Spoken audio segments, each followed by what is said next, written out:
Hey guys, welcome back. Today we're giving you our Week 13 Fantasy Football Starters, Streamers, and Fades. We're here to help you make all the right decisions on who you should keep in your lineup, who can help you in a pinch, and who you need to be concerned about this week. Let's start this Fantasy Football podcast right now.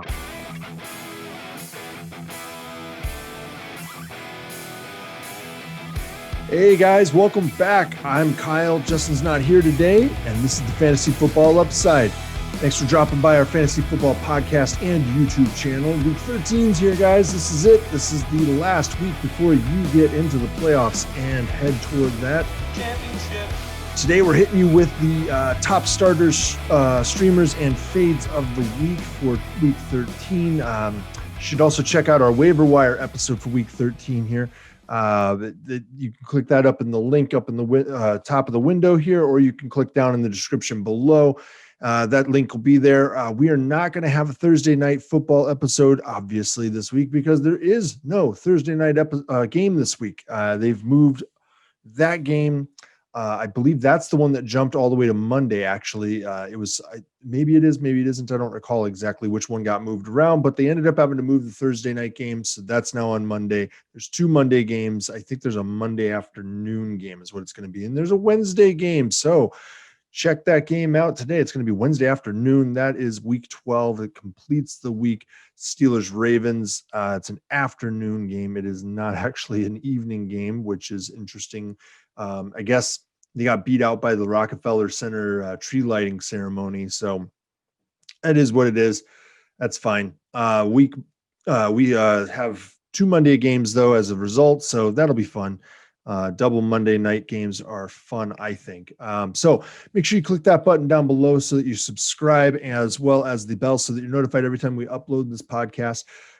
We try to give it to you 5 days a week, keep things running for you, keep you on that trajectory to win that championship this year, guys. Double check your waivers. They should. Well, some leagues aren't processing yet. They aren't going to process until I think Friday in some situations. Some leagues are going to process on Thursday. So keep your eyes peeled for when that actually occurs. Make sure that you're checking what hits the waiver wire, who's dropped. We are at that point in the season where people make some brash decisions, and there may be something worth picking up there. Let us know if you have any start-sit questions. You can throw those down below in the comments. We will answer as many questions as possible to get you going. You can also hit us up on YouTube, on Twitter at our handles. Mine's on the screen right now. Justin's is at JW_the_upside, and that we can give you some help there, guys. Get you some answers to questions, maybe get you right for the weekend and get you running. Let's dive in headfirst in the shallow end here. I got a lot of names to run through. I'm going to give you the starts of the week at each of the positions that are skill positions, so non-kicker, non-defense. And we're going to start things off with running back, and the theme of the season has been Dalvin Cook. Pretty much can name him, and every 2 out of 3 weeks, you're pretty right that he's probably the top back. This week, it's going to be a little bit more competition, I think, from Derrick Henry. But I think Dalvin Cook gets it done because he's got Jacksonville, and he's looking for that bounce back. He was injured in the last game a little bit, so he missed out on a couple series. And then when they did bring him back, he was a little bit of a decoy, wasn't getting handoffs. They were just kind of faking to him and letting him run sweeps that looked like they might be the play, but it was really just a boot to the backside, that sort of stuff. Jacksonville is allowing the 6th most points to the running back position this season. So there's a great opportunity. He's looking for that bounce back game. The news coming out of Minnesota right now is that he's just kind of generally beaten up. I think in the last 4 or 5 weeks, he's averaging somewhere close to 29 touches on each game. That's a ridiculous, workload there for somebody. So they're going to, I think, try to back that down a little bit. We'll see a little bit more of Alexander Madison. Thielen is potentially back this week, so there'll be a little bit more in the pass game, but they're still going to have to ride Dalvin Cook. There's just no way to say it any other way, or to come up with anything else other than that in that offense. He is their bell cow, and there is a reason for that. He's just unstoppable, it seems, this season. So I think that they're going to continue to keep going with him. He's got a great opportunity this week facing Jacksonville, so he should be able to get it done. Moving on, I've got wide receiver. We're sticking with Minnesota. We're going to go with Adam Thielen. Assuming that he is back, Jacksonville allows the 5th most fantasy points to wide receiver this season. Adam Thielen's a good bet if he is healthy to be able to kill it there this week. He should be off the COVID list. Kind of keep your eyes open for that one. When he does get back, he should just jump right back onto the horse, getting tons of targets from Kirk Cousins. There's not a lot of competition in that offense beyond him and Justin Jefferson. It does kill a little bit of the value of Kyle Rudolph to have Thielen back, and it probably spares Dalvin Cook from having to, be exposed as much to big hits. But Thielen's worth having out there on that offense. It keeps it moving. The only caveat that I have here is that despite him being the heart of the passing game, Justin Jefferson might be the guy here who gets the lead on this week. And that would be primarily if Thielen is out. If Thielen is out, then Jefferson, you can slot right in for just a ton of opportunity. I think he's wide receiver 12 or something like that this season in PPR. He's doing pretty well. So I think that you can probably say it's 1A, 1B. If Thielen is out, Jefferson slots right into the start of the week for me. All right, tight end. I have as my start of the week, Darren Waller. He's going up against the Jets. Surprise, surprise, surprise. Why? Because they are the worst. That's right. Jets are allowing the 4th most fantasy points to the tight end this season. And so that's just, buku opportunity for a guy who is one of the primary targets in this offense. They've just not been able to get it going lately unless they are working through Waller. And I think that they're realizing that a little bit. He's had solid targets lately. The yardage has been decent, but you're kind of looking for him to continue his touchdown in every other week trend this week. And, hey, you want him to hit that pay dirt. He didn't hit it last week. Maybe he's going to hit it this week. If you look back at it, since about week 3 or 4, he's had a touchdown every other week. So we're hoping that that's what's going to happen here. The Jets are a great opportunity to have that happen against them. And look, tight end's been so tough this year that a touchdown alone is enough to put him near the top of the list for people. So if you've got Darren Waller, you're obviously not sitting him down. We're just saying if you're facing him, man, you're in for a long week with him this week. All right. So QB, this one was actually kind of tough for me. I honestly didn't want to make this pick this way, but I just settled in and said, yeah, I kind of have to, the way he's playing lately. And it's Aaron Rodgers. He's going up against Philadelphia, which is not actually the best matchup for QB. But Aaron Rodgers is killing it right now, and Philadelphia is kind of falling apart. Doug Peterson's seat's getting pretty hot. Aaron Rodgers has got all of his weapons available right now. Things are just kind of clicking. With Lazard back, the offense is much more versatile. They just added Tavon Austin. What's he going to bring to the offense? He should be available this weekend, I believe, for the game. He should clear, I think, the COVID restrictions or the COVID separation that they have, the trial period that they have before they're allowed on the team. I think that he slots right in really quickly because it's a similar offense to what the Rams had when Tavon Austin was out there. LaFleur actually was the offensive coordinator for the Rams at I think in the last year that Tavon Austin was with the Rams. So he's got some knowledge of this offense already built in, and heck, he's a great return guy. So you're looking at, I think, shorter fields and an explosive offense that's just clicking right now. We warned you guys, Tunyon was going to get his pay dirt last week, and boom, he did. Aaron Rodgers is just clicking on all cylinders. He's leading the league, I think, in yards and touchdown passes right now. He's got like 3,100 yards and 33 TDs. He has more interceptions this year than he normally does, but I think that's just a byproduct of a weird year. All right, let's move ahead here to streamers. These are the guys that you can pick up this week off of your waiver wire, fill in and fix a problem that you might have, or capitalize on a matchup that you can, hit really and add in some points for yourself. If you've got a rotatable spot on your bench, then QB is one of those guys that you should be considering at least streaming your backup just in case you needed to drop somebody in late in a week. Depends on what's kind of going on right now. The NFL seems very resolved not to allow premier QBs to miss their games. I don't know what that means going forward, but it's getting pretty sticky. But anyway, QB that you can stream this week is none other than Kirk Cousins. I'm not too happy about that being a Packers fan, but it is the way it is because he's facing Jacksonville. He's presently only 40% rostered in Jacksonville. Imagine that. They're allowing the third most fantasy points to the QB this season. So a lot of opportunity available. He's getting Adam Thielen back potentially this week. He obviously already has Justin Jefferson. He's got a banged up Dalvin Cook who does factor into the passing game, but Alexander Madison does as well to some extent. And so that doesn't really slow down the passing game, but it actually probably ups the antes on the passing game because Dalvin Cook should not be getting as many carries. I would figure him for somewhere in the neighborhood of 25 total touches, maybe fewer. That's entirely possible. But what that means is that if Adam Thielen is back, you have a broad passing attack against a terrible defense against the pass. And they have to devote themselves to stopping Dalvin Cook if he's there.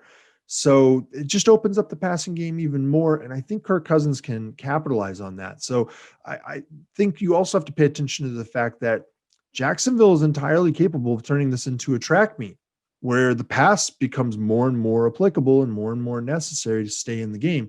Luton's got a big arm and they have some big targets. And the secondary for the Vikings has not been very great this year. So this is entirely possible that it's going to turn into a track meet and be a high scoring affair, at which point Kirk Cousins becomes a more valuable play for you. At tight end streamer, I've got Trey Burton. He's been a favorite of ours on streamers this season. He's 19% rostered. He's going up against Houston. Houston's kind of middle of the pack in allowing fantasy points to the tight end this year. So it's not a wonderful position to, an opportunity to capitalize, but tight end's been kind of a weird position, as you know, all season long. And it's been very hit or miss. And there's just not a lot of guys available on the waiver wire right now. So you kind of dig down the list before you get to Trey Burton, but this isn't a terrible opportunity. The passing game for the Colts has been working pretty well lately, actually. T.Y. Hilton's even, producing there now. We need to pay attention to whether or not Jonathan Taylor is still out. He may be back this week. If he is back, then Burton's value actually still kind of remains high. I think it distracts Houston's defense from the passing game a little bit.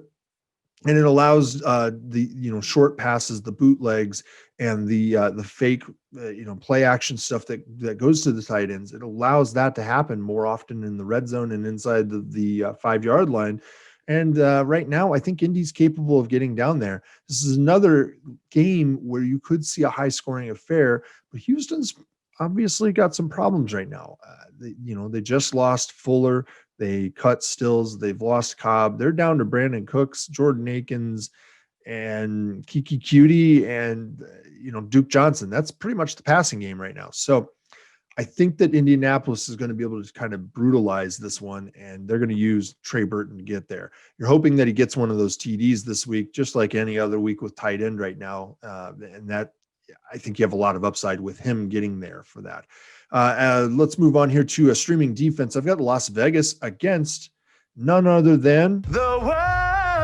That's right. They're going up against the Jets here, guys. Las Vegas is 9% rostered right now. So they're not the greatest of defenses, but this is the greatest of opportunities. And that is because the Jets offense allows the most fantasy points to defenses this season. You're hoping that that trend continues and that they allow more and more scoring each week and that you're able to grab Las Vegas and throw them in your lineup. Look, you're facing Frank Gore as the lead back, most likely. You're facing Adam Gase. And guess what? Gase has been lying about play calling. That's become apparent that he said he gave up play calling, but in fact, he's clearing the plays through his own call.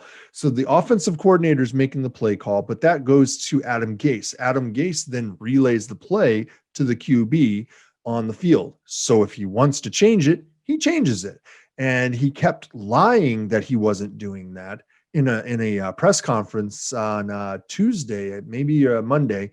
And the reporters actually called him out on it and said, no, the offensive coordinator didn't make a play call for about 6 plays straight where he was talking to the offensive line coach and didn't make that attempt to call at all. And you can see the physical demeanor of Adam Gase change as though he had been caught with his hand in the cookie jar because he's the worst. That's right. You can look it up. It is out there. It is in Wikipedia. I'm pretty sure that he is the worst. So here's the next question.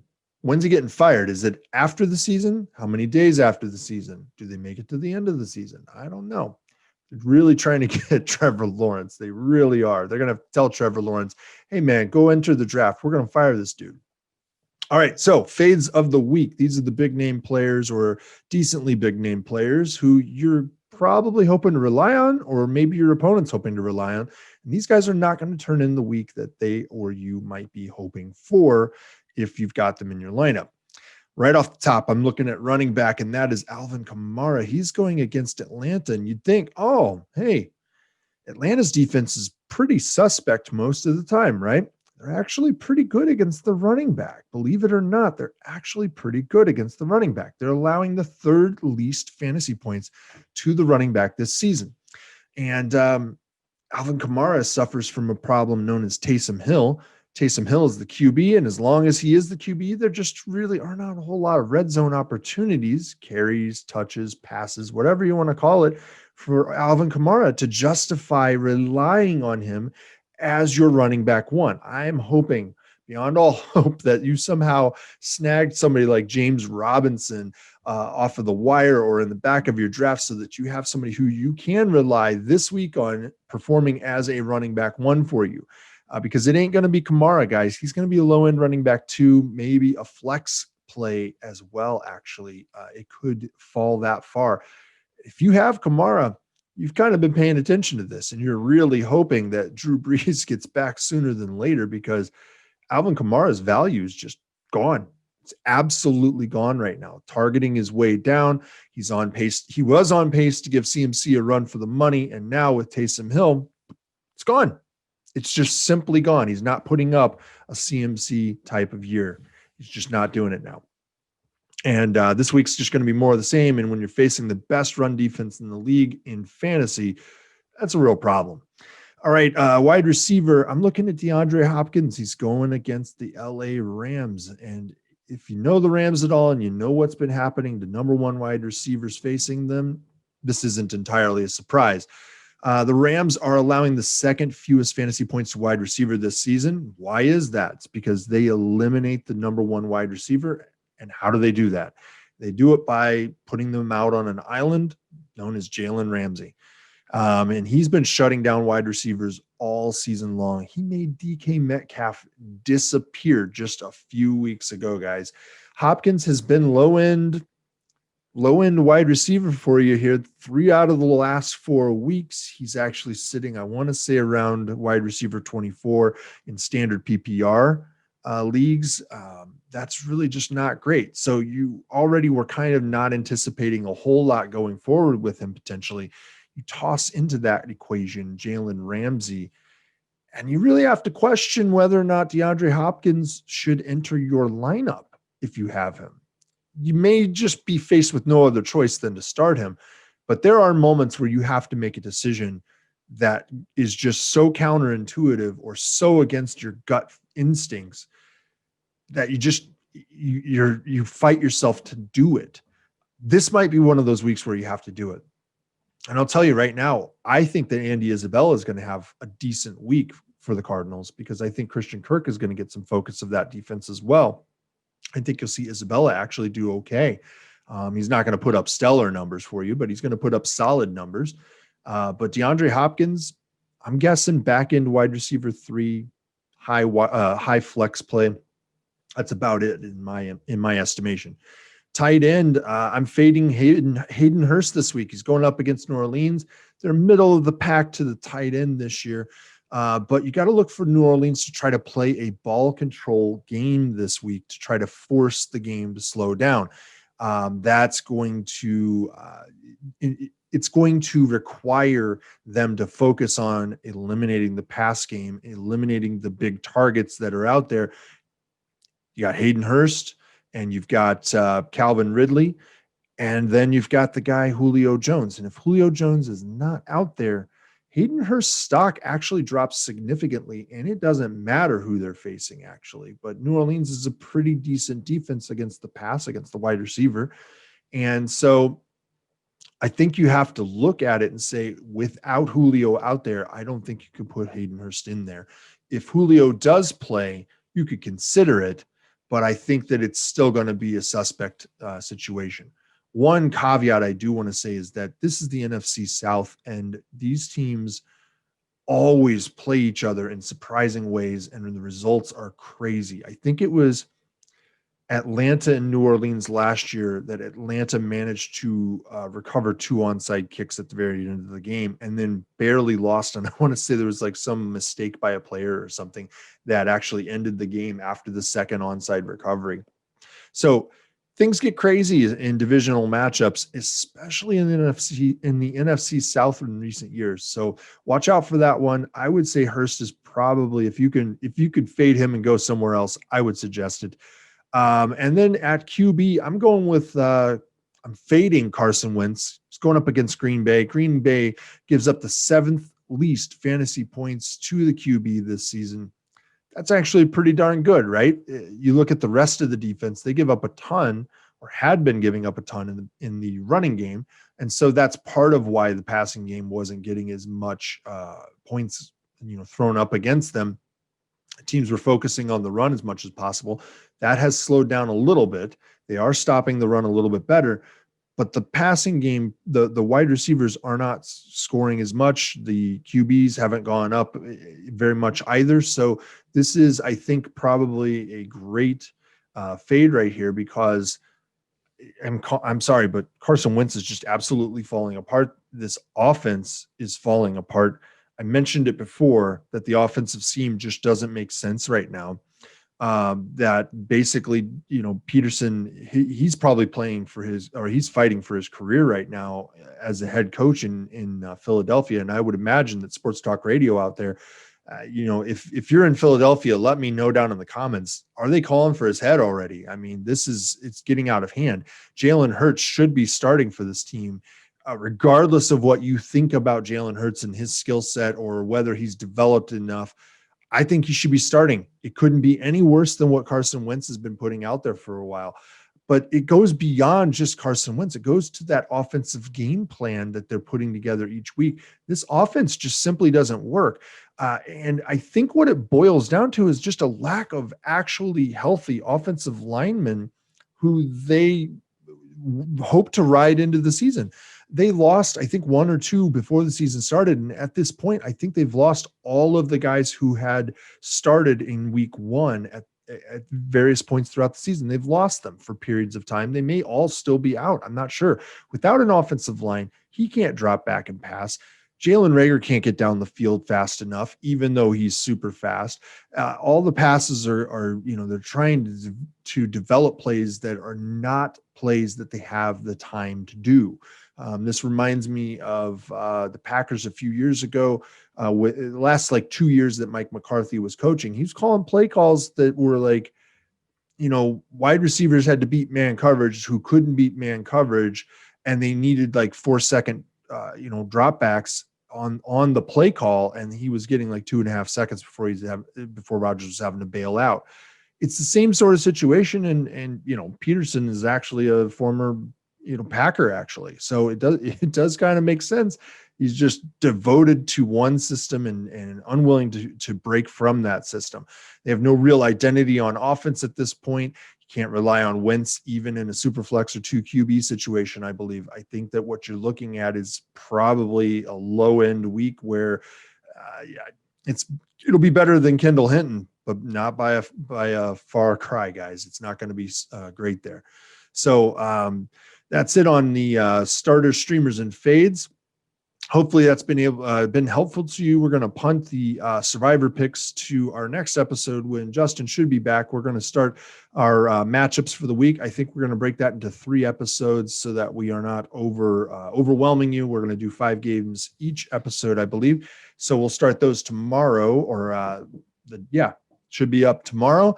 And we'll toss in our survivor picks as well for that first one, I believe, so that you can have those ready to go in case you're playing a survivor pool. Like I said, Justin's going to be back tomorrow, so we'll have the witty banter and knocking each other down a peg or two here or there, and all the smack talk about Justin likely finishing into the consolation bracket, winning the first pick again to go ahead and take CMC and see him get hurt again. All right, guys, that's going to do it for tonight. Make sure you hit that subscribe button as well as the bell so you're notified every time we upload the podcast. I'll go ahead and throw the waiver episode onto the screen right now so that you can check that one out. Probably your waivers have not run yet. Thank you for being a fan of the upside. We'll see you next time. Bye.